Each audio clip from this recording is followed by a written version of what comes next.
नमस्कार दोस्तों, S learn में आप सभी का स्वागत है। इस समय उत्तर प्रदेश में बहुत सारी वैकेंसी आ चुकी हैं, बहुत सारी वैकेंसी आने वाले हैं और उसमें सबसे बड़ा रोल अदा करता है जीके जीएस, जो स्टैटिक जीके के नाम से जाना जाता है। स्टैटिक जीके याद करना बहुत आसान नहीं है, बहुत आसान है।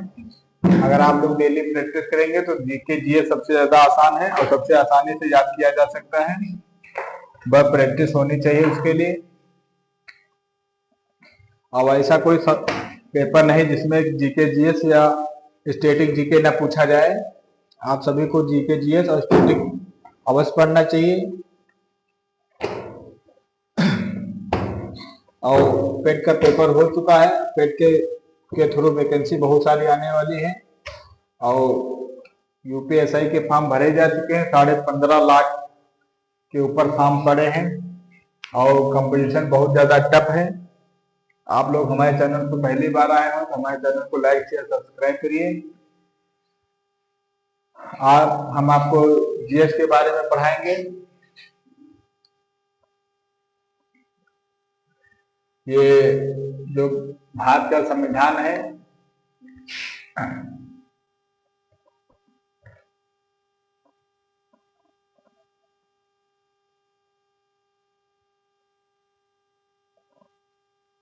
भारत के संविधान में जब लिखा गया था तो उस समय भारत को 4 भागों में बांटा गया था।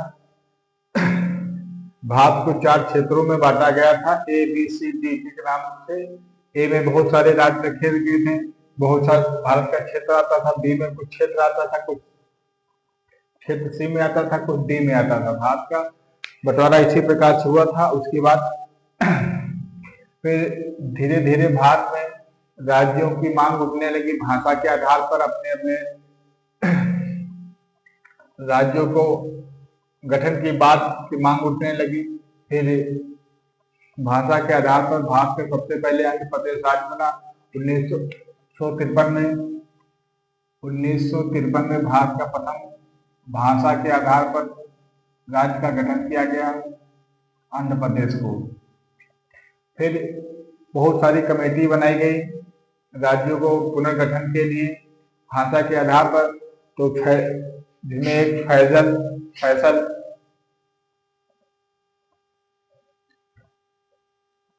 अली एक कमेटी थी जो भाषा के आधार पर राज्यों का पुनर्गठन के लिए अपना सुझाव देती है सरकार को।